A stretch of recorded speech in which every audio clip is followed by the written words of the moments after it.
Atlantic Monthly, and The Survey, which was a magazine popular at that time. She published over 20 documents for the Bureau of Labor Statistics, and she was a founding editor of the Journal of Industrial Hygiene in 1920, in which she published over 20 articles. She also authored 2 textbooks and an autobiography.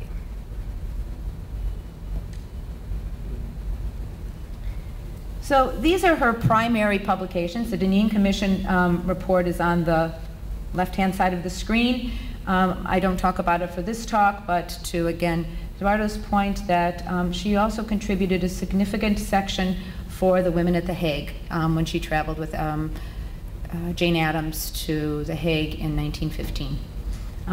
Her textbook, published in 1925, Industrial Poisons, and then Industrial Toxicology, published about, I don't know, 8 years later, and then finally her autobiography.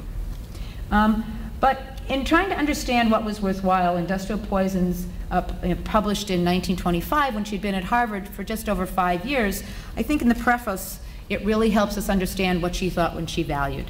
And it was a number of the things that Chris generated. So I would suggest that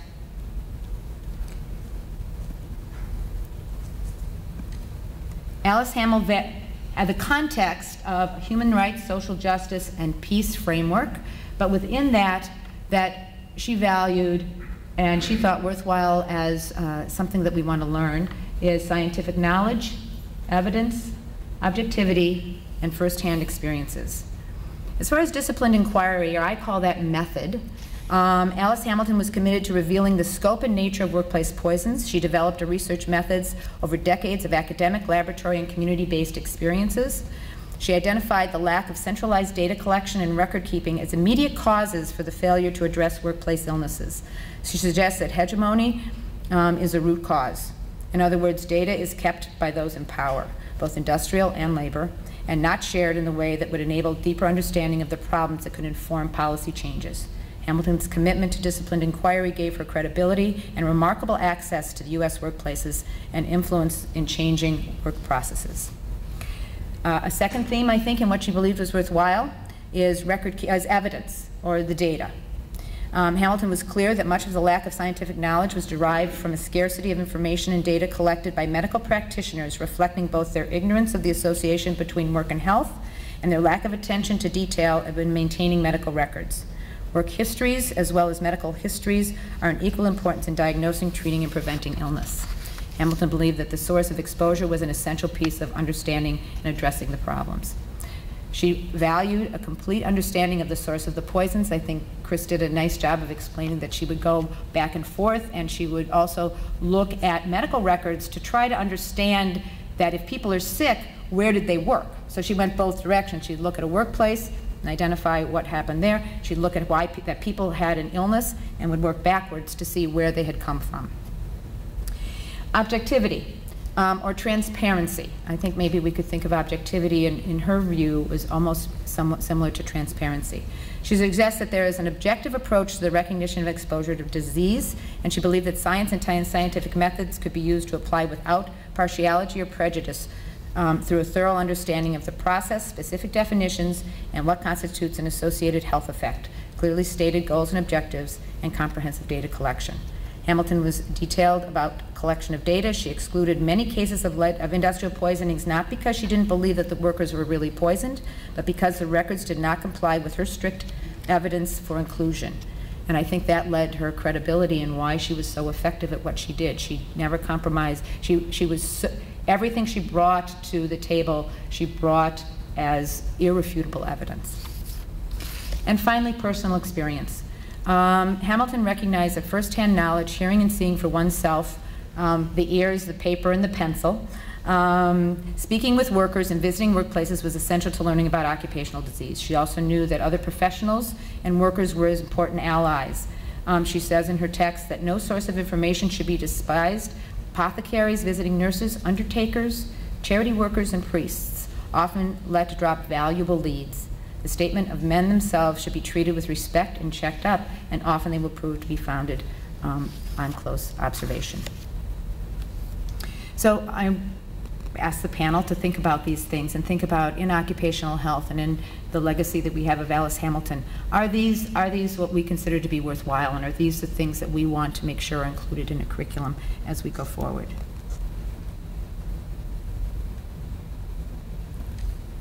Next, the curriculum.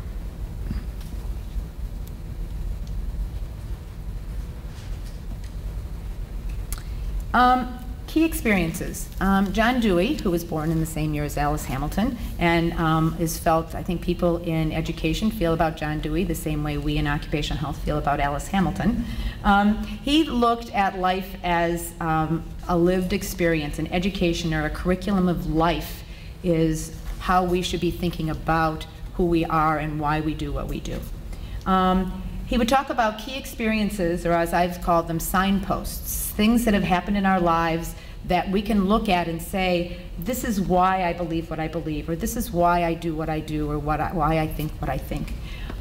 These are examples of key moments that I talk about in another venue in terms of Alice Hamilton. But we're going to be focusing on, right, for the time being, on the Illinois survey and the federal, and the Illinois survey primarily.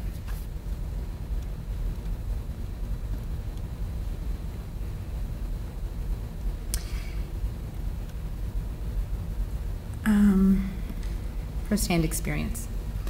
Alice Hamilton has said, life in a settlement does several things for you. Among others, it teaches you that education and culture have little to do with real wisdom, and that wisdom that comes from life experience.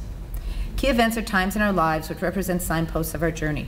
Retrospectively, we can name times when an event sets us on a course, either continuing or in a new direction. There are a few events that I believe affected Hamilton's education in taking up the cause of the working class. Hamilton describes her principal value and ideal, protecting American workers from industrial poisons, although she also offers guidance on some of the most important lessons of her educational journey. Protection of workers in the dangerous trades is the chief but not only subject of her autobiography. Other things have played an important part of her life. She would say that she would never have taken up the cause of the working class had she not lived at Hull House and learned from Jane Addams, Florence Kelley, Julia Lathrop, and others that Hull House was not an episode of the past, but it continues with her always. 32 years ago, in 1910, she says, I went as a pioneer into a new unexplored field of American medicine, the field of industrial disease. Her autobiography is a record of what she found there 32 years ago. She wrote her autobiography when she was 76, of changes that have taken place in that region and the years that have followed. Hamilton's contributions to the field of industrial hygiene were successfully negotiated among the multiple realms of politics, state, local, and national politics, workplaces with the worker and the industrialist, and community with other practitioners and in academia. She built her career around the recognition and assessment of the prevention of workplace hazards, and her life story leaves little doubt that early unconventional schooling at home was an important factor in preparing her for a career which she devoted to her life. She and her three sisters were taught chiefly by their parents with an emphasis on doing one's own searching for knowledge, clear thinking, and the importance of the original and independent approaches to work. About the Deneen Commission. Deneen Commission, she said, from the first I became convinced that what I must look for was lead dust and lead fumes, that men were poisoned by breathing poisoned air, not by handling food with unwashed hands. Nowadays, that fact has been strongly established by experimental proof, but that no one thinking of disputing it. But in 1910, and for many years after, the firm belief for the foremen and employers was that if a man was poisoned by lead, it was because he did not wash his hands or scrub his nails, although a little intelligent observation would have been enough to show that absurdity. In 1910, she was invited to be on the first survey in the nation, the Deneen Commission. The lessons from this experience resulted in a